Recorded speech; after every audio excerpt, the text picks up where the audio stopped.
Denpasar TV, beragam info menarik seputar Bali dan sekitarnya. Semangat baru, konten inspiratif bersama Denpasar TV. Denpasar TV,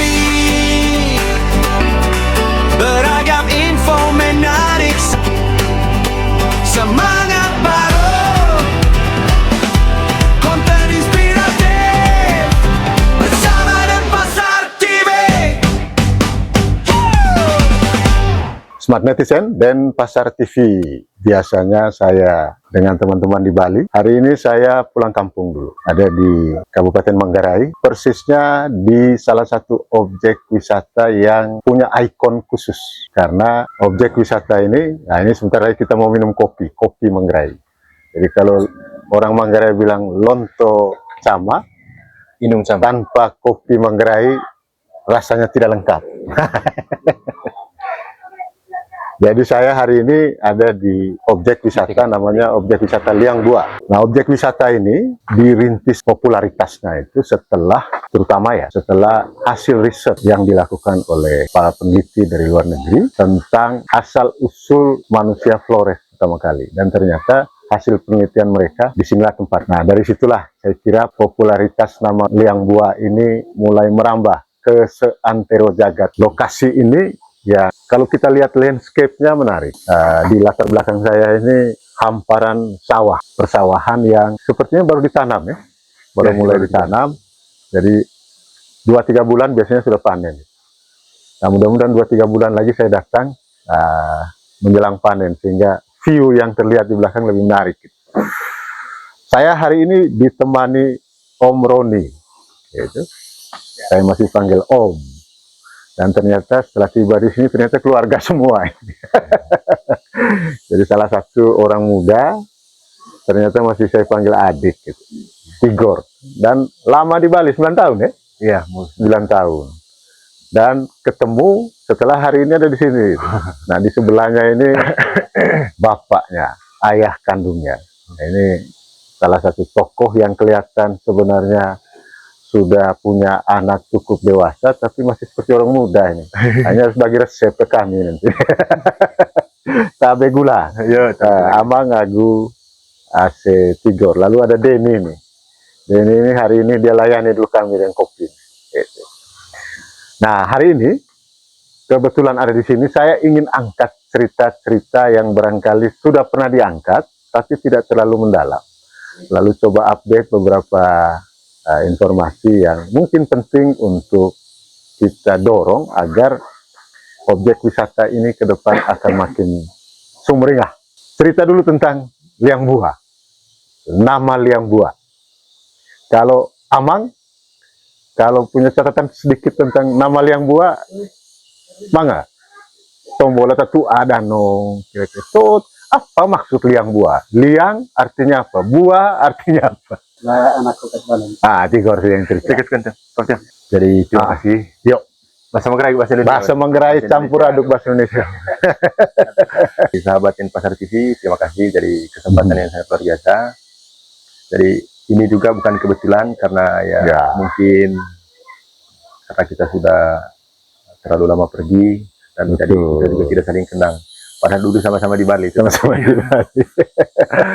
Jadi terima kasih sudah berkunjung dan selamat datang di Liang Bua dan di sama-sama. Jadi kita kembali ke topik. Jadi nama Liang Bua itu, Liang itu bahasa Manggarai ya. Ya bahasa Manggarai. Kalau diartikan di dalam bahasa Indonesia itu Liang itu berarti gua. Jadi Bua itu juga bahasa Manggarai. Jadi kalau diartikan di dalam bahasa Indonesia itu semacam kayak temperatur yang dingin, dingin. Begitu. Jadi kesimpulannya Liang Bua itu salah satu gua yang suhunya dingin. Jadi itu ya. Itu. Dan kemudian dijadikan sebagai nama. Ini nama apa? Nama kampung? Nama desa. Nama desa. Ya. Tapi dulu sebelum ada desa dinas ya, seperti sekarang mungkin kampung ya. Dulu ya, kampung Liang Bua. Lalu kemudian ketika pemerintahan modern lah, itu terbentuk, menjadi desa. Desa Liang Bua. Desa Liang Bua. Masuk kecamatan Rahang Utara. Kap, Jadi kita ini posisinya di sebelah utaranya Kota Ruteng. Utara Kota Ruteng, betul. Tadi kita berangkat itu sekitar 20 menit ya, dari Ruteng itu menuju ke Kurang lebih ya 20 sampai 20-30 menit lah ya. Tapi saya yakin kalau jalannya bagus itu, karena di beberapa ruas jalan itu memang agak berlubang-lubang gitu. Nah, mudah-mudahan ke depan ini ya saya kira mungkin gara-gara efisiensi anggaran itu ya. Jadi agak terhambat barangkali program perbaikan infrastruktur fisik di Kabupaten Manggarai ini. Nah, mudah-mudahan ini ke depan akan semakin baik. Karena kalau kita sama-sama di Bali tuh, biasanya yang saya ingat itu ya, kalau kita ke Dreamland, waktu awal-awal Dreamland itu dibangun itu yang saya ingat itu bukan dibangun akomodasinya dulu, kan itu ya, dia bangun infrastruktur jalan dulu, accessibility dulu. gitu. Jadi accessibility tadi istilahnya, jalan jadi ada bukit yang dibelah, lalu kemudian menerobos jalan sampai ke pantai. Nah, infrastruktur jalannya hot mix, lebarnya barangkali sekitar 10-12 meter ya waktu itu. Dan ketika saya ke sana pertama kali waktu itu, saya berpikir kita mau lihat apa ini? Kenapa dia hanya bikin jalan saja gitu? Pandawa juga begitu. Awalnya begitu ya. Ternyata kemudian setelah jalan terbentuk, wisatawan mulai datang 1-2 dan makin ramai, dibangunlah kemudian akomodasi fasilitas pariwisata yang mungkin kalau ada yang pernah ke Dreamland itu ya keren, bisa lihat gitu. Keren ya gitu. Nah, sehingga mungkin ini bisa jadi contoh gitu. Jadi kita sudah punya objek wisata, kalau infrastrukturnya jalannya bagus pasti jauh lebih ramai kunjungannya. Bukan hanya wisatawan dari luar, tapi juga wisatawan lokal itu. Ya, seperti kita ini, gitu, ya. Jadi kalau yang dari Ruteng daripada jauh-jauh dia ke Labuan Bajo, ya ke Liang Bua saja. Gitu. Tapi begitu orang bilang, oleh apa betita mulai AC pengaruh salah nge, juga ini mengganggu. Tapi kalau jalannya nanti bagus, mudah-mudahan dalam waktu dekat jalannya bisa diperbaiki yang lubang-lubang itu. Nah, kembali ke cerita tentang Liang Bua ini. Satu waktu saya pasti akan gali lebih dalam. Tapi di awal ini, setelah namanya tadi dijelaskan oleh AC Tigor, saya ingin tahu juga kunjungan wisatawan. Kunjungan wisatawan ke sini itu kalau direkam ya, mereka punya cerita-cerita kecil itu, sebenarnya mereka datang itu untuk apa? Oke, pertanyaan yang sangat luar biasa.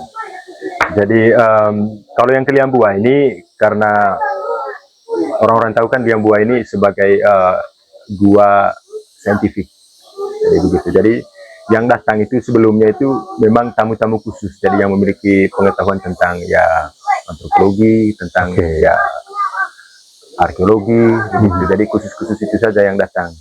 Jadi setelah kita melakukan apa namanya perubahan seperti yang kita lihat sekarang itu, ada nuansa budaya. Jadi sekarang itu ada perubahan. Jadi yang datang itu tidak hanya mereka yang ingin melihat cerita tentang penemuan itu tadi, fosil hominids, tapi juga ya ada juga tamu yang memang datang untuk melihat ya itu pemandangan seperti pemandangan ya, dan juga ya belajar tentang budaya. Jadi sekarang kita di sini tuh kita gabungkan antara sejarah ilmiah dengan itu sejarah budaya masyarakat Manggarai, dengan kita masuk Liang Galang sebagai salah satu destinasi wisata yang memang secara historikal Manggarai itu memang cerita tentang kehidupan masyarakat Manggarai dan struktur adat Manggarai di sini. Gitu. Wah, menarik ya. Jadi ini destinasi atau bukan destinasi? Kalau destinasi ya tujuan wisata ya. Kalau objek wisata lebih tepat. Objek wisata di sini itu dia masuk dalam kategori objek wisata khusus. Ya, gitu. Kalau tadi dijelaskan, ya, ada ilmiahnya, lalu kemudian, tapi yang tidak kalah menarik juga sebenarnya kan dia punya kita di Manggarai ini kan punya khasanah kekayaan kultural ya. Ya, jadi. Nah, kalau yang spesifik di sini itu apa? Kalau kita omong tentang adat dan budaya yang berbeda dengan tempat lain di Manggarai. Kalau di sini sih yang paling pertama rata-rata di setiap destinasi itu sama. Jadi yang paling pertama itu ya seperti yang kita lihat tadi, itu setiap tamu yang datang itu wajib mengenakan pakaian adat. Ya. Itu yang paling sama di setiap destinasi, khususnya untuk Lumah Ada dan di Liang Bua juga. Tetapi di sini yang paling berbeda itu kita memiliki slogan. Jadi setiap tamu yang datang itu sudah menjadi bagian dari keluarga. Jadi di sini tuh kita ada namanya sistem kaku, bukan bayi rumah tado. Jadi sistem kaku ini bagaimana kita mendekatkan diri kita sebagai masyarakat dengan tamu, bagaimana supaya setiap kehadiran itu tidak hanya menganggap sebagai kunjungan biasa, tetapi bagaimana kita menjadi keluarga di dalam destinasi ini. Seperti yang tadi saya sampaikan di awal, bahwa bagaimana kita bisa combine antara cerita ilmiah dengan keberlangsungan hidup masyarakat. Jadi seperti itu. Dan yang paling berbeda di sini itu kami memiliki apa namanya pentas budaya seni caci. Jadi untuk pertama kali di Kabupaten Manggarai dan destinasi pariwisata di Kabupaten Manggarai, dan satu-satunya ya di Liang Bua. Ada cacinya. Ada caci. Itu biasanya ada kalender event. Ada kalender eventnya. Kalender eventnya di setiap bulan Agustus. Tiap Agustus setiap tahun. Ya, setiap tahun. Selama Itu tanggal berapa? Minggu ke berapa? itu biasanya? dari tanggal 12 ya, dari 12 sampai 14. 12 sampai 14. Ya, itu kalender eventnya. Tetapi kalau untuk tamu yang memang butuh untuk melihat penampilan ini, jadi bisa langsung ini sudah bisa booking, Bisa saya. booking. Ya. Oke.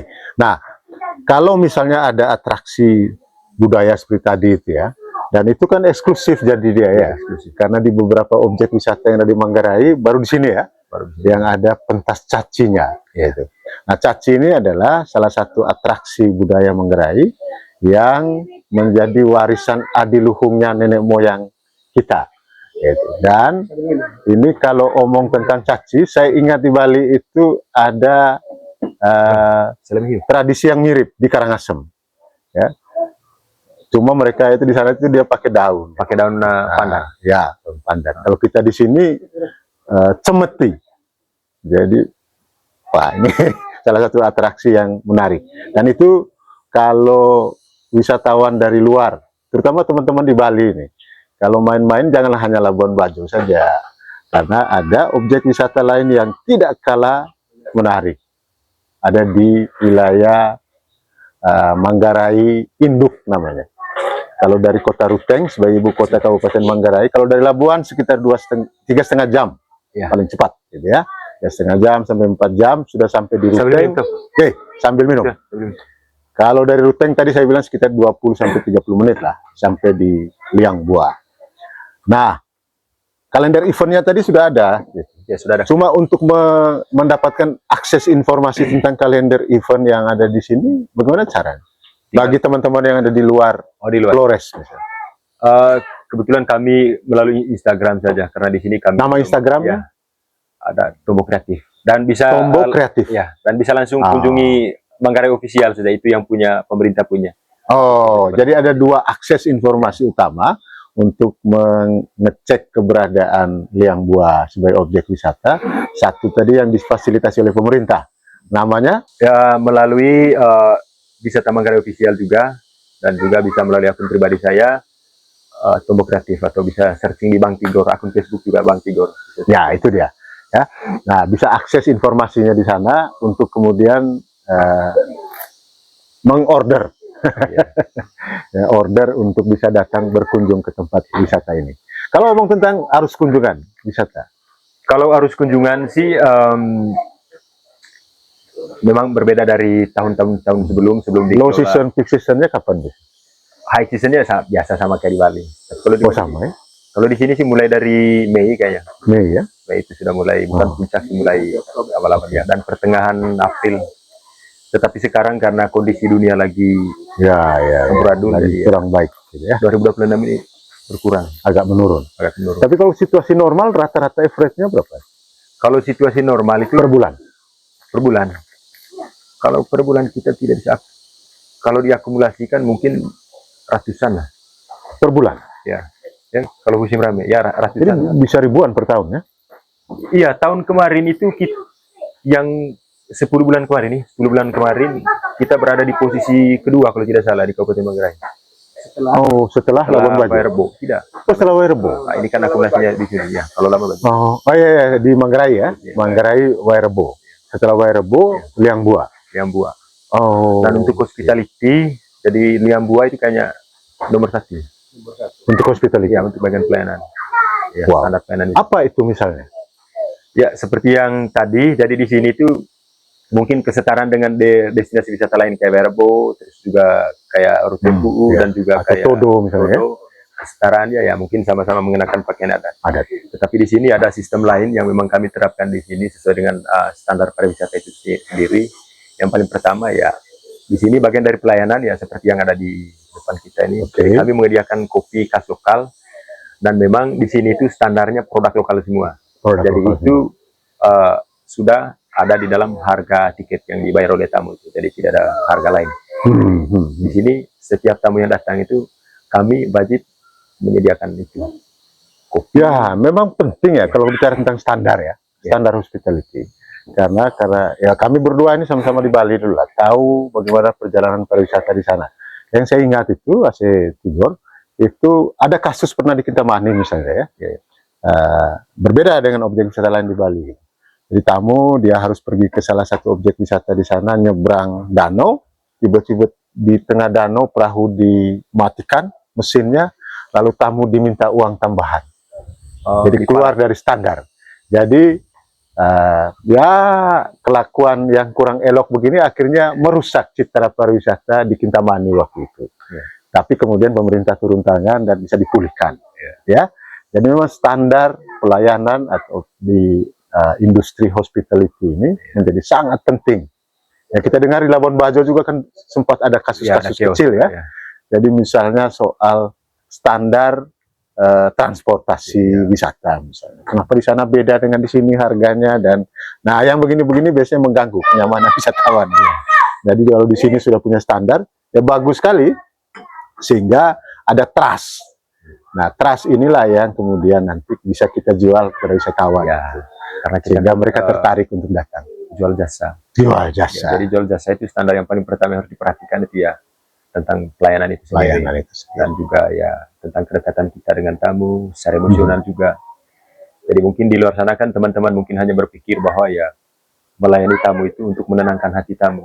Ya. Jadi impact-nya ya supaya dapat tipping apa segala macam. Tetapi kalau di sini ya seperti tadi slogannya, siapapun tamunya, apapun karakternya, bentuknya, jadi kita tidak menilai dari seberapa besar dia bayar, tidak. Jadi poin pertama yang kami lakukan ya harus ada saling menghormati dulu terlebih dahulu. Kita menghormati dia terlebih dahulu sebagai tamu dan ajak komunikasi, ajak dia sebagai keluarga. Dan setelah itu kita melayani juga sebagai Samuni Manggarai gitu. Kita melayani dengan hati yang terbuka dan tulus sekali. Nah, setelah itu baru kita cerita tentang penemuan itu dari fosil, dan juga kita kombinkan dengan kehidupan masyarakat Manggarai. Jadi bagaimana kopi itu sebagai salah satu minuman khas Manggarai yang membuat kita itu saling lebih dalam bercerita atau saling lebih kenal. Jadi karena peran kopi ini sangat penting. Betul. Dan karena itu kalau belum minum kopi Manggarai belum jadi orang Manggarai atau belum datang ke Manggarai. Iya, belum datang ke Manggarai. Jadi ini sudah menjadi sebuah kewajiban dan keharusan. Tidak boleh tidak ada kopi. Dan di sini itu opsional ya. Jadi kalau ada yang tidak minum kopi ada teh. Ada teh. Gitu. Jadi kita memang tidak sediakan kayak jus apa, tidak. Karena memang itu tadi ketegasan ya harus produk lokal. Betul. Saya setuju ini. Ya, karena kemarin saya ngobrol dengan salah satu putrinya Bupati pertama Manggarai, Opa Karolus Hambur. Ya. Namanya Inang Rena Hambur. Nah, kebetulan karena beliau lama di Jakarta, pulang sekarang jual kompiang ruteng. Kami ngobrol, saya sempat bikin podcast kecil gitu. Topiknya tentang kompiang. Ya. Gitu. Nah, pada saat itu obrolannya menarik karena kita coba kasih semacam lecutan awal dulu bahwa identitas kuliner Manggarai ini harus kita pertegas standarnya. Salah satunya adalah kompiang. Nah, kompiang ini sudah digemari oleh banyak orang, tapi kan belum kita tetapkan sebagai standar jajan khas Manggarai. Gitu. Ya, gitu. Jadi kalau kita di Bali itu kan kalau bicara tentang jajan, wah banyak sekali. Kalau bicara tentang sayur, yang paling enak itu pasti plecing salah satu di antaranya. Plecing kangkung. Kalau kita di Manggarai, lomak. Ya toh? Itu. Nah, mungkin yang begini-begini juga penting ketika ada orang berkunjung ke objek wisata, perlu mulai disuguhi. Ini mungkin belum ada kompiang. Satu waktu mudah-mudahan. Jadi kita ganti kompiang ini dengan serabe, karena kalau menurut kita ini pandangan pribadi, contoh betul jadi pandangan pribadi. Jadi kompiang ini kan warisan leluhur. Ya, warisan leluhur, ya bukan. Tapi bukan asli orang nenek moyang kita. Bukan asli nenek moyang, itu kan produknya yang sudah didesain sedemikian rupa, sudah dibuat, dan ini menjadi bisnis juga.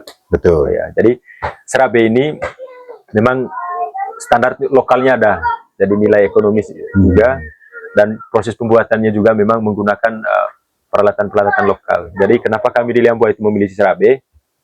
Karena memang ya ini juga bagian dari itu tadi, brandnya kita orang Manggarai. Jadi kalau Tombo Manggarai bukan hanya Tombo tentang rebok, tapi ini juga Serabe.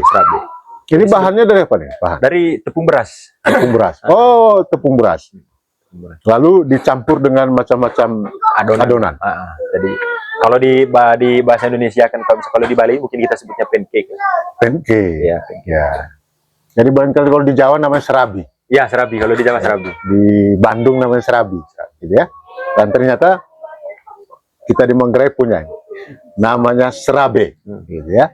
Kalau di sana pakai I, di sini pakai E. Jadi di sini ini bukan hanya serabe. Jadi produk asli Manggarai juga bombo. Bombo. Mungkin Teko. saya pernah dengar nama. Ya.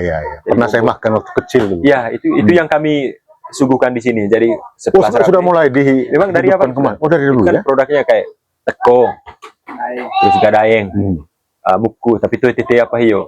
Tete Manggarai, itu tete raja, itu tete manis, karena rata-rata tamu kan tidak suka yang manis.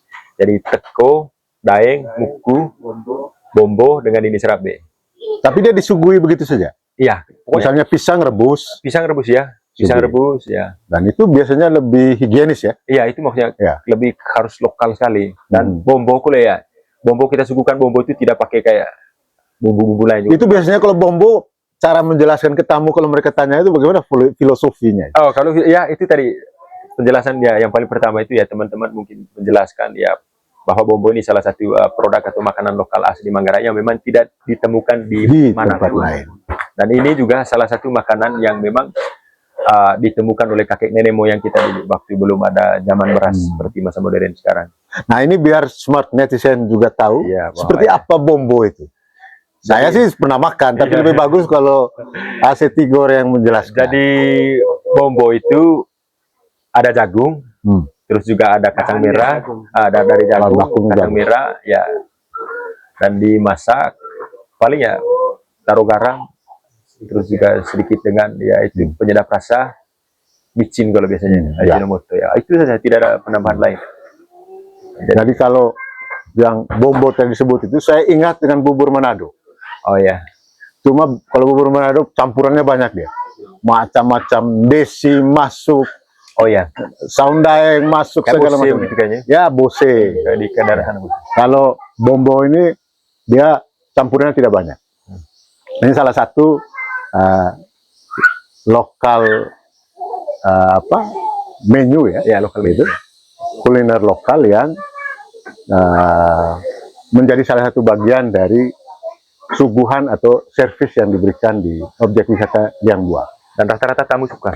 Tamu suka ya? Tapi kalau orang lokal ya, karena sudah biasa ya makan itu, jadi anggap biasa saja. Bagi orang lokal standarnya anjlok. Anjlok, iya. Nilainya dari segi nilai dulu. Nilai makanannya kayak ini kan serabi ini kan kalau kita suguhkan ke orang lokal, yang paling pertama mereka Standarnya anjlok. Tapi kalau orang luar mau makan kan yang paling pertama itu mereka dengar dari ceritanya dulu, proses pembuatannya seperti apa. Jadi kalau kita tidak, jadi di luar itu yang dinilai itu keaslian dengan produknya itu sendiri, dan prosesnya. Juga cita rasanya tuh. Nah, dan setelah dia dengar semua kemudian coba saya tes. Kalau ceritanya menarik pasti dimakan. Kalau kita tidak, yang paling nilai paling pertama itu cita rasa. Cita rasa, betul. Tapi terlepas dari berbagai jenis produk, variasi, kenapa tidak dimasukkan rebok dan sum? Kalau rebok itu memang sempat kita bahas itu, yang paling pertama itu karena dia itu kan bentuknya seperti tepung. Jadi cenderung ya kita kalau misalnya makan rebok itu Ya, tidak bisa sambil ngobrol. Ya. Kalau bisa sambil ngobrol itu beresiko juga. Di sana lah. Nah, Ada dilema tapi itu tantangan tersendiri bagi yang Mungkin nanti ya. menggemari rebok. plusnya rebok. Cara pengolahannya, bahannya, cara makannya, ya justru kalau kita jual ke tamu-tamu luar, Ya, ini yang menarik untuk kita diekspor ke kalangan-kalangan pencinta kuliner. Jadi rebok itu hemat saya perlu kita promosikan. Keren. Ya. Karena apa? Bahannya jelas muatan murni lokal. Terus prosesnya juga bukan pakai ramuan digitalis, tapi murni. Murni ya. Bagaimana di sana ada alu, ada Ginseng, untung, ada sumbu. ada sombu, itu menarik. banyak opsi. Kita dan pengaya. edukasikan kepada tamu. Nah, terus keunikannya juga cara makan. Saat makan rebok, kita tidak boleh ketawa, Tidak boleh tidak omong. boleh berbicara. Iya. Itu Keunikannya. bagi saya Ya. kita harus Ya, munculkan rebok di sini. Dan karena itu, kalau ada yang merasa ini, tadi Om Roni bilang, makan jangan ngomong, makan rebok jangan ketawa. Ketawa. Kenapa itu? Ah, datang ke sini, makan reboknya di sini. Gitu. Nah, dari omongan ini saya teringat dengan mungkin ke depan itu bisa dipikirkan konsepnya, gitu ya. Kalau Asetigor kita sama-sama dulu di sana itu pernah ada praktek dengan konsep namanya cooking class. Oh ya, Ya, gitu. Jadi apa itu cooking class? Kalau teman-teman di Bali pasti sudah biasa.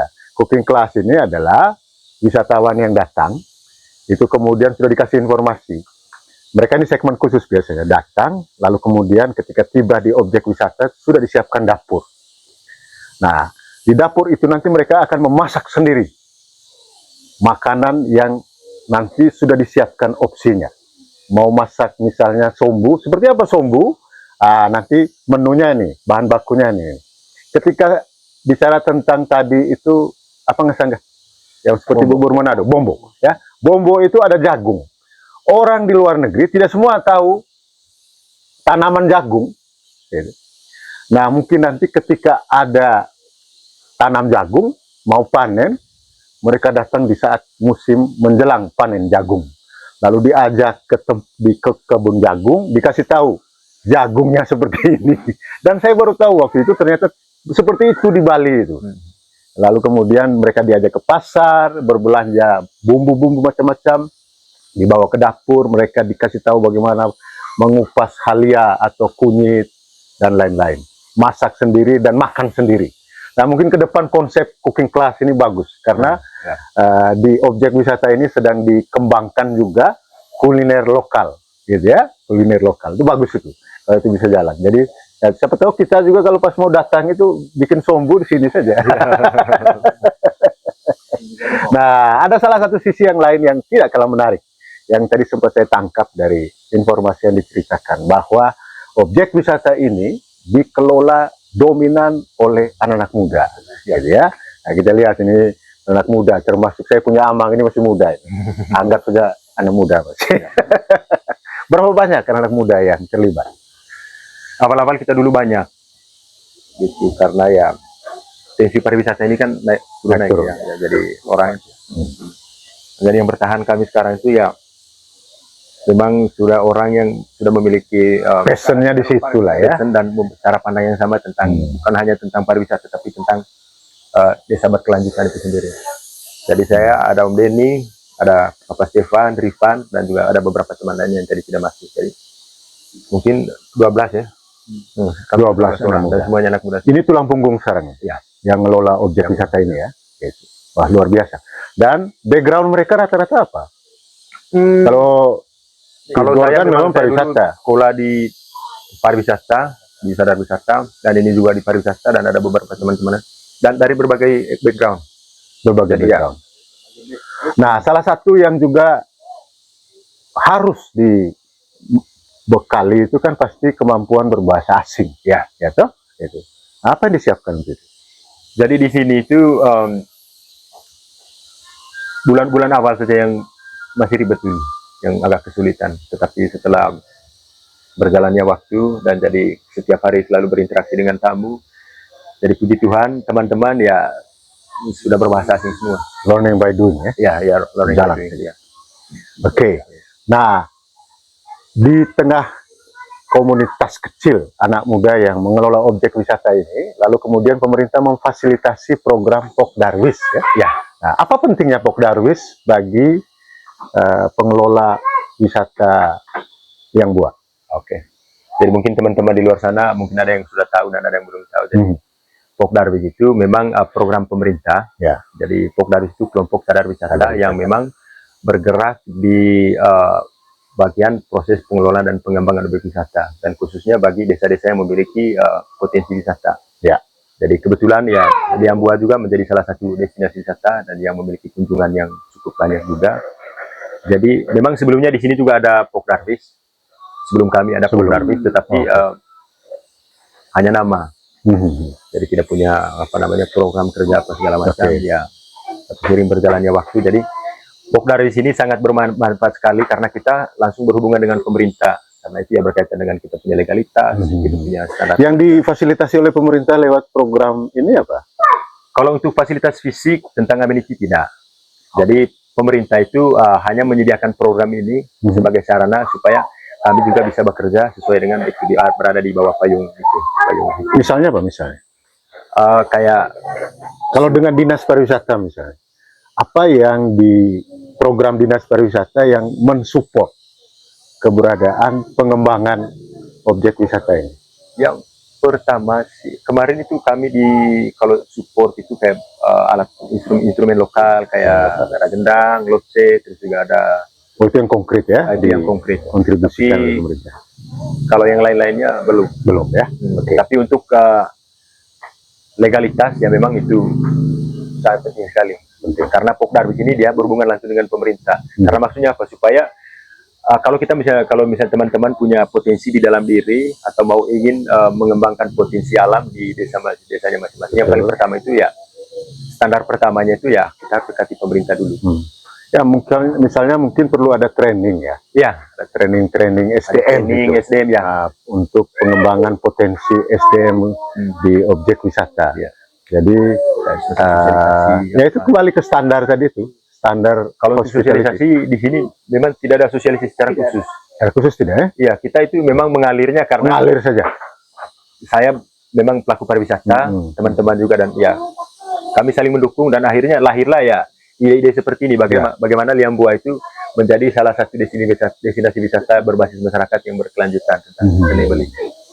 Nah, inilah obrolan ringan kami di objek wisata Liang Bua.